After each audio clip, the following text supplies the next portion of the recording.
크리스마스라는 단어는 예수님께서 태어나신 날이라는 의미보다는 크라이스트, 예수 그리스도께서 탄생하신 것을 기념하여 함께 모여 예배, 메스, 예배한 날을 의미하는 단어가 크리스마스입니다. 사실은 예수님이 탄생하신 정확한 날짜를 우리는 역사적으로 알지를 못합니다. 그래서 크리스마스는 예수님 탄생일이라는 의미보다는 그 예수님의 탄생을 기념하여 함께 모여 기쁨으로 예배하는 날이라는 의미가 훨씬 더 강한 단어이지요. 함께 모여서 그리스도의 오심을 기쁨으로 예배하자라는 인사말이 바로 메리 크리스마스입니다. 그런데 정작 메리 크리스마스라고 인사하면서도 예배당에 나오지도 않고 예배를 하고 있지 않는 분은 인사말과는 전혀 다른 거짓말을 하는 거죠. 그래서 메리 크리스마스라는 인사는 사실 아무나 할 수 있는 말이 아닙니다. 예배하는 사람만이, 믿음으로 예수 오심을 기뻐할 수 있는 사람만이 이 인사를 할 수가 있는 거죠. 그래서 이 인사말의 참된 의미를 아는 반기독교적인 사람들은 그래서 이 시즌만 되면 메리 크리스마스라는 인사말을 그렇게 극렬히 반대하면서 미국에서도 Seasons Greetings이라고 해서 그냥 연말 연하 인사, 그런 시즌 정도라고 표현을 쓰기를 그렇게 강력하게 주장을 하는 겁니다. 오늘 이 자리에 모인 여러분들은 예수 그리스도께서 이 땅에 오심을 기쁨으로 예배하는 분들 맞으시죠? 그렇기 때문에 우리는 메리 크리스마스라고 정말 기쁨으로 메리하게 그리스도의 오심을 메스, 예배할 수 있든 또는 예배하자라고 말할 수 있는 사람인 줄로 믿습니다. 그럼 다시 한번 큰 소리로 인사하십시다. 메리 크리스마스. 한 번 더 따라할까요? 구세주 예수 그리스도의 오심을 기쁨으로 예배합시다.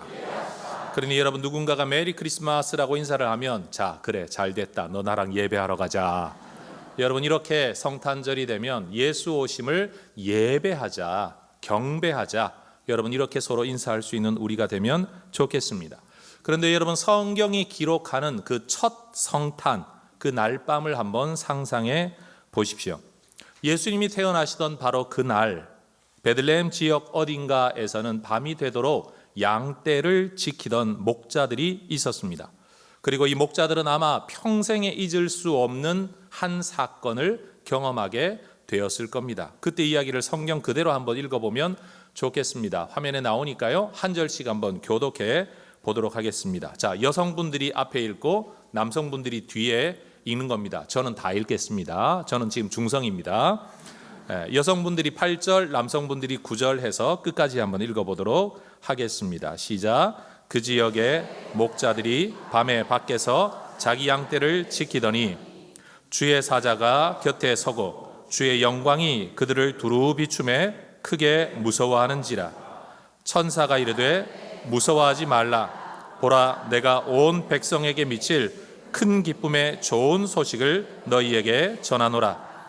오늘 다윗의 동네에 너희를 위하여 구주가 나셨으니 곧 그리스도 주시니라.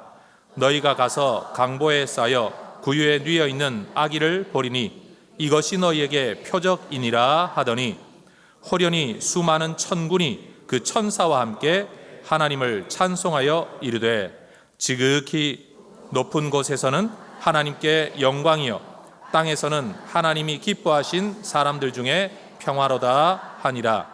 천사들이 떠나 하늘로 올라가니 목자가 서로 말하되 이제 베들레헴으로 가서 주께서 우리에게 알리신 바 이 이루어진 일을 보자 하고 빨리 가서 마리아와 요셉과 구유에 누인 아기를 찾아서 보고 천사가 자기들에게 이 아기에 대하여 말한 것을 전하니. 다 같이 읽습니다.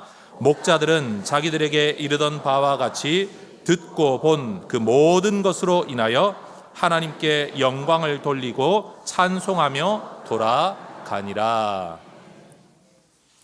여러분, 첫 성탄 예배는 천군과 그 천사, 천군이라는 것은 군사군자가 아닙니다. 무리 군자입니다. 하늘에 있는 천사들의 엄청난 무리가 이 소식을 전했던 한 천사와 함께 하늘에서 올려드렸던 찬양이 첫 성탄의 예배입니다. 이 땅에서 이루어진 첫 성탄의 예배, 진정한 크리스마스는 목자들이 하나님께 영광을 돌리고 찬송했던 바로 그것이 첫 성탄의 예배였습니다. 여러분, 이 목자들은 천사들의 방문을 경험했습니다. 하늘에서 비추는 큰 빛을 보았습니다. 천사들이 전하는 소식, 구주가 나셨다라는 메시지를 들었습니다. 수많은 천군 천사들이 찬양하는 것을 그들은 보았습니다. 우리는 성가대의 찬양을 보았지만 그들은 천사의 찬양을 보았습니다. 내 평생 소원 이것뿐, 천사들 찬양하는 것 한번 볼 수 있으면 정말 좋겠습니다. 사람이 찬양을 해도 이렇듯 웅장하고 아름다운데 여러분, 하늘에서 울려 퍼지는 천사들의 찬양 소리를 한번 상상해 보십시오. 어마어마하지 않겠습니까? 그리고 그 천사들이 하늘로 떠나 올라가는 것까지 이 목자들은 경험했습니다. 일생 잊을 수 없는 놀라운 사건, 반복되지 않았던 이 세상에 단 한 번 있었던 사건을 이 목자들이 경험한 겁니다. 그래서 그들은 하나님께 영광을 돌리며 찬송하는 진정한 메리 크리스마스, 그리스도의 오심을 예배하는 것을 메리하게 기쁘게 올려드렸던 사람들이라는 겁니다. 아마도 그들은 두고 평생 동안 이 날을 생각할 때마다 마음속에 진정한 메리 크리스마스의 마음과 예배를 올려드렸을 것이라고 저는 확신합니다. 그런데 여러분, 이날의 이 사건이 모든 사람에게 크리스마스가 된 것도 아니고 메리 크리스마스가 된 것도 아닙니다. 예수님이 탄생하시던 그 시기, 날짜가 얼마나 지났는지 알 수는 없지만 분명 예수께서 여전히 여러분 그 구유에 계시는 시점에 동방에서부터 예루살렘을 찾아온 지혜자들, 박사들이 있었습니다. 여러분, 어떻게 그렇게 타이밍을 정확하게 맞췄는지 정말 신기하지 않습니까? 어쨌든 이들이 예루살렘 구석구석을 탐문하며 질문을 했는지 아니면 왕궁에 직접 찾아갔는지 알 수는 없지만 분명 박사들이라고 일컬어지는 이스라엘 사람들이 아닌 외국인들의 무리가 찾아와서 전하는 인사말이 세상을 굉장히 혼란스럽게 만들었습니다. 마태복음 2장 2절이죠. 오늘 말씀입니다. 유대인의 왕으로 나시니가 어디 계시냐? 우리가 동방에서 그의 별을 보고 그에게 경배하러 왔노라. 이스라엘을 중앙으로 놓고 보았을 때의 동쪽, 페르시아 아니면 바벨론, 어쩜 그 어간의 굉장한 문명 발달 지역에 살고 있던 사람들, 천문학자일 수도 있고 점성술사일 수도 있고 여러분 엄청난 지혜와 학문을 가지고 있었던 사람들이 그 먼 거리를 여행하여 예루살렘을 찾아온 겁니다.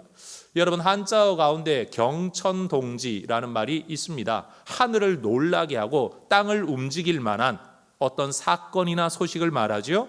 지금 이 동방박사들의 방문은 참 신기한 일이었을 겁니다. 그러나 그들이 하는 말은 사람들을 소동시켰습니다. 2장 3절, 헤롯 왕과 온 예루살렘이 듣고 소동하였다. 왜 그랬을까요? 왕궁 어디에서도 아기가 태어나지 않았기 때문입니다. 예루살렘에 찾아와 왕으로 나신 이가 어디 있느냐라고 물을 때에 헤롯 가문 어디에서도 여러분 앞으로 왕이 될 사람이 태어나지 않았기 때문입니다. 그런데 지금 왕으로 나신 이가 어디 있느냐라는 질문 앞에 헤롯 왕도 예루살렘의 백성들도 여러분 궁금할 수밖에 없죠. 궁금함을 넘어서서 이 도대체 무슨 일이냐? 오늘날로 치자면 어디에 가면 기쁨으로 구세주 왕의 오심을 함께 예배할 수 있을까요? 어디에 가면 진짜 메리 크리스마스 할 수 있을까요? 라고 질문하는 박사들 앞에서 그 땅 어느 누구도, 예루살렘의 어느 누구도 메리 크리스마스라고 화답하고 있지를 못한 겁니다. 메리 하지도 않고 그리스도의 오심을 알지도 못하고 메스 예배를 드릴 이유도 없는 상황 속에 정말 밑도 끝도 없는 인사를 그들이 받았다라는 겁니다. 특별히 이 인사말은 왕이었던 헤롯 왕의 심기를 매우 불편하게 만들었습니다. 누가 뭐라고 해도 이 땅의 왕은 헤롯 자신이었기 때문입니다. 여러분, 예물을 들고 찾아와 경배하고 왕을 아련하고 그렇게 하려면 자신에게 해야 할 일이 맞지 않습니까? 그런데 지금 버젓이 살아있는 왕을 제쳐두고 어떤 왕을 이야기하면서 그에게 경배하러 왔다라고 말을 하고 있으니 세상 말로 하면 살아있는 헤롯 왕 입장에서는 속이 뒤집어질 노릇 아니겠습니까? 결국 왕은 엄청나게 무서운 하나의 명령을 내립니다. 마태복음 2장 16절, 이에 헤롯이 심히 노하여 사람을 보내어 베들레헴과 그 모든 지경 안에 있는 산의 아이를 박사들에게 자세히 알아본 그때를 기준하여 2살부터 그 아래로 다 죽였다고 합니다. 여러분, 2살 이하의 남자 아이, 특별히 베들레헴 지경 안에 있는 아이들, 도대체 몇 명이나 되었는지 알 수는 없습니다. 어떤 학자들은 약 30여 명일 것이라고 추측을 하지만 그건 우리가 호구조사를 한 적이 없으니 알 수가 없는 거죠. 정말로 중요한 것은 첫 성탄 시즌에 베들레헴 지역에서는 찬양과 경배로 매리하게 크리스마스한 찬양 소리, 예배 소리가 울려 퍼진 게 아니라 오히려 아이를 잃어버린, 자기가 보는 눈앞에서 아이가 칼로 죽임을 당하는 것을 경험한 부모와 가족들의 통곡과 울음소리가 울려 퍼졌다라는 사실입니다. 그러나 분명히 짚고 넘어갈 한 가지 사실이 있습니다. 왜 이런 일이 일어났습니까? 한번 대답해 보십시오. 예수님 때문입니까? 아니, 대답하라고 말씀을 드리고 질문을 했는데도 여러분, 이렇게 아이들이 죽고 통곡 소리가 울려 퍼진 게 예수님 때문입니까? 헤롯 때문이죠. 누가 이런 명령을 내렸고 누가 이런 일을 실행했습니까? 왕이 그랬습니다. 권력을 가지고 있었기 때문에, 그의 말 한마디에 사람을 죽이고 살리는 힘이 있었기 때문입니다. 그리고 그 권력을 잃어버리기 싫어했기 때문에 그랬습니다. 왜 헤롯 왕은 그랬습니까? 소식 때문입니다. 어떤 소식입니까? 유대인의 왕으로 나시니가 어디 계시냐. 새로운 왕, 이 왕이 어떤 성격의 왕인지, 무엇을 위해 온 왕인지, 누구의 왕인지 이것도 알아보지 아니하고 왕이라는 한 단어에 대하여 헤롯은 생각이 좁아졌습니다. 이 왕을 인정하기도 받아들이기도 싫었기 때문에 그는 자신이 가지고 있는 땅의 권력을 사용하여 하늘의 왕을 죽이려고 합니다. 제거하려고 합니다. 여러분, 예수님이 만약 선지자로 오셨다면 이런 일이 일어났을까요? 동방의 박사들이 와서 질문하기를 유대인의 선지자로 나시니가 어디 계시냐? 라고 질문했다면 여러분, 헤롯 왕이 이런 일을 했을까요? 안 했을까요? 유대인의 탁월한 제사장이 나셨다는데 그분이 어디 계시냐? 했다면 어떤 일이 있었을까요? 아무 일 없었을 겁니다. 유대인의 성인이 나셨다고 하는데 어디 계시냐? 라고 했다면 이런 일이 있었을까요? 없었을 것입니다. 예수님이 그저 기적을 행할 줄 아는 대단한 분? 아니면 이 민족에게 좋은 가르침을 줄 랍비나 스승, 선생으로 오셨다라고만 해도 이런 일이 일어나지 않았을 겁니다. 헤롯이 노했던 이유가 뭡니까? 세상 왕, 세상의 통치자가 분노하고 진노했던, 그래서 사람을 죽이려고까지 했던, 실제로 죽였던 이런 일이 왜 일어났습니까? 예수님은 왕이시기 때문입니다. 그 왕을 인정하기 싫고 받아들이기 싫었기 때문에 그렇습니다. 여러분, 지금 우리가 살아가고 있는 이 대한민국을 말하는 게 아니라 내 나라, 내 인생 나라, 내 마음의 나라, 우리의 삶의 나라에 왕은 누구입니까?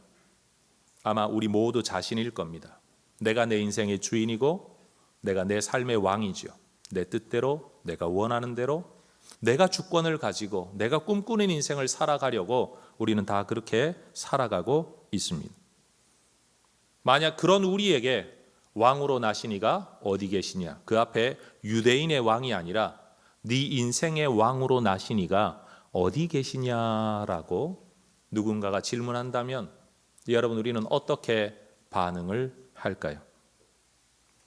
전도를 좀 해보신 분들은 아실 겁니다. 참 착하고 선하고 지혜롭고 참 사고도 깊은 분들이, 성품도 참 좋은 분들이 예수님만이 주인이십니다. 우리는 죄인입니다. 하나님만이 하나님이십니다.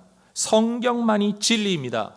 예수님만이 구원의 길입니다. 라고 말하는 순간 그렇게 착하던 분들이, 그렇게 온유하던 분들이 여러분 눈빛이 변하고 말이 독하게 변하고 여러분 그렇게 비인격적인 태도를 보여주는 것들을 전도해 본 사람이라면 경험하게 됩니다.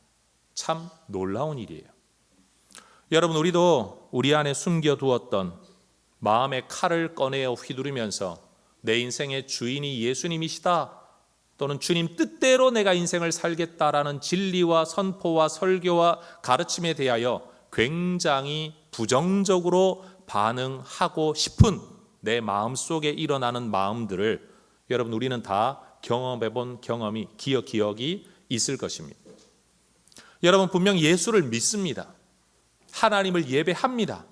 그런데 하나님을 위하여 내 인생을 사용해야 된다, 주님의 뜻대로 살아야 된다라는 진리 앞에서는 왜 그래야 하는데? 왜? 라고 질문하는 우리의 마음속, 그 마음은 사실 헤롯의 마음이죠.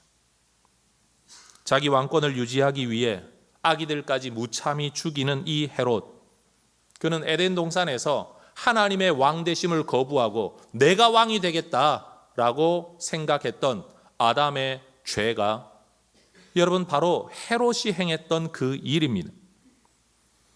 여러분 그리스도를 왕으로 모셔드리지 않으려는 일은 헤롯만 했던 일이 절대 아닙니다. 지구상의 모든 사람들 마음속에 하나님을 거역하려는, 하나님의 절대 주권을 인정하지 않으려는 모든 사람의 마음속에 바로 이 헤롯의 심령이 남아있다라는 겁니다. 사람들은 자기가 자기 삶의 주인이라고 생각을 합니다. 주체적이고 주도적이고 책임 있는 삶으로 인권의 보장을 받으며 살기를 우리는 다 원합니다. 그러나 기억해야 됩니다. 예수님께서 헤롯의 왕권을 빼앗으신 적은 없으십니다.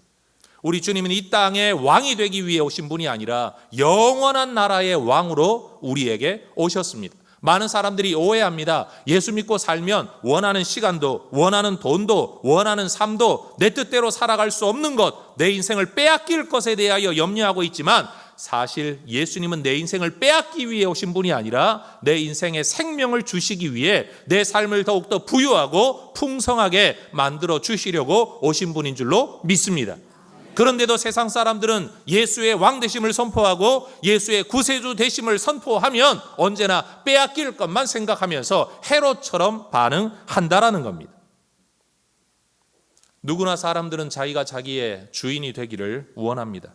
그러다 보니까 주권, 이 누구에게 있냐라는 질문 앞에서 늘 주저합니다. 그리고 그 마음 때문에 그리스도마저도 배척합니다. 대적합니다. 바로 오늘 우리 안에서 발견되어지는 헤롯의 모습. 헤롯 안에 아담이 있고 아담 안에 헤롯의 모습이 그대로 있었던 것처럼 우리 안에도 아담이 있고 헤롯이 있다라는 말입니다. 성도 여러분, 왕이 오셨습니다. 그분은 예수님이십니다. 이사야 9장 6절과 7절은 이렇게 예언을 했습니다. 함께 읽겠습니다. 이는 한 아기가 우리에게 낳고 한 아들을 우리에게 주신 바 되었는데 그의 어깨에는 정사를 메었고 그의 이름은 기묘자라 모사라 전능하신 하나님이라 영존하시는 아버지라 평강의 왕이라 할 것임이라. 그 정사와 평강의 더함이 무궁하며 또 다윗의 왕좌와 그의 나라에 군림하여 그 나라를 굳게 세우고 지금 이후로 영원히 정의와 공의로 그것을 보존하실 것이라. 만군의 여호와의 열심히 이를 이루시리라. 아멘. 저는 성탄절만 되면 늘 마음속에서 저도 모르게 일어나는 하나의 분이 있습니다. 분기가 일어나요. 그게 뭐냐? 세상 모든 사람들이 아기 예수 나심을 이야기합니다. 그러나 여러분, 저는 이렇게 말하고 싶습니다. 아기 예수 나심이 아니라 왕이신 예수의 오심입니다. 그게 성탄입니다.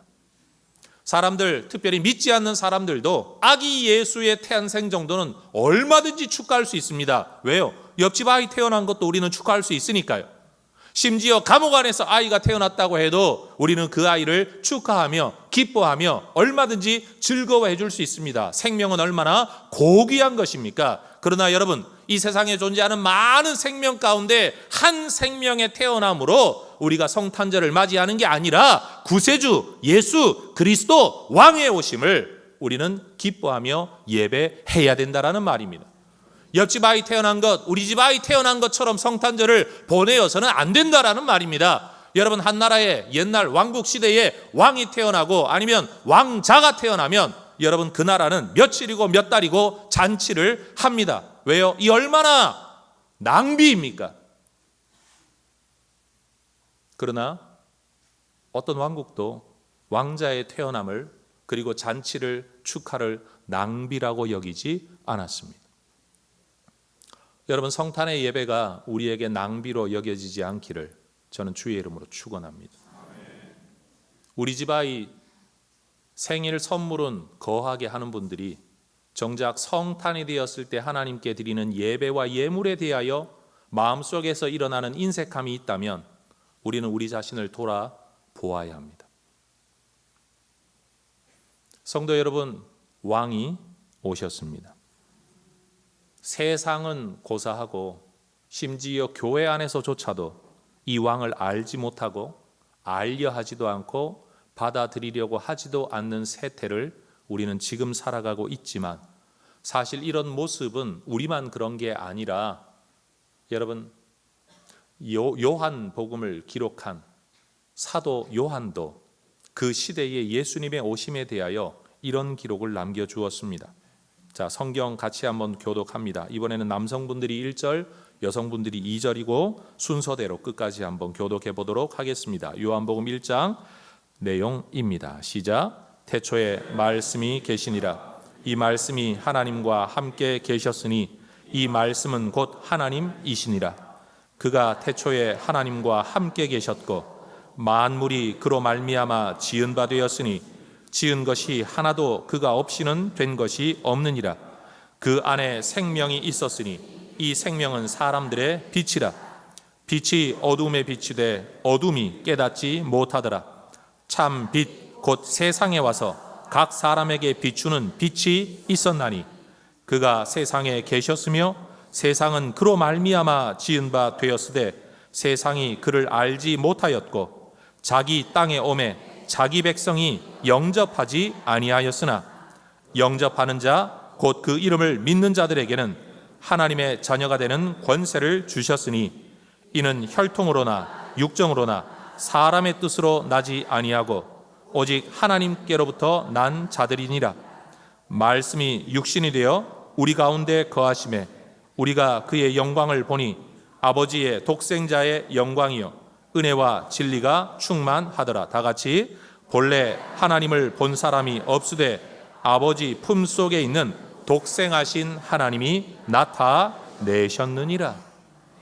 빛으로 오신 왕으로 오신 우리 주님 앞에 자기 땅에 자기 백성에게 왔는데 어느 누구도 그를 영접하지 아니하였다. 영접하지 않은 정도가 아니라 헤롯처럼 아이의 그를 죽이려고 제거하려고 내 인생에서 그를 몰아내려고 존재하지 않게 하려고 반응하는 것이 바로 지금 이 세대라는 말입니다. 여러분, 동방 박사들은 유대인의 왕으로 나시니가 어디 계시냐라고 질문했습니다. 저는 우리 스스로에게 이런 질문을 해보면 좋겠습니다. 왕으로 오신 그분이 당신의 마음 어디에 계시냐? 요한계시록 3장 20절에서도 성경은 언급합니다. 볼지어다 내가 문 밖에 서서 두드리노니 누구든지 내 음성을 듣고 문을 열면 내가 그에게로 들어가 그와 더불어 먹고 그는 나와 더불어 먹으리라. 여러분, 주께서 우리의 삶 안에 들어오셔서 왕이 되어 주시면 하늘의 능력과 권능과 사랑과 평안과 구원이 여러분 우리에게 임하게 될 줄로 믿습니다. 그 왕이신 예수를 내 삶에 받아들이지 않고 쫓아내면 내가 살던 대로는 살 수 있을 겁니다. 그러나 분명 우리의 삶에 평안과 기쁨이 충만했다라고 아무도 말할 수는 없을 겁니다. 내 뜻대로 하고 싶은 자유는 있었을런지 몰라도 내가 원했던 생명, 내가 원했던 평강, 내가 원했던 자유, 내가 원했던 풍요함은 아마 어느 누구도 누리지 못했을 겁니다.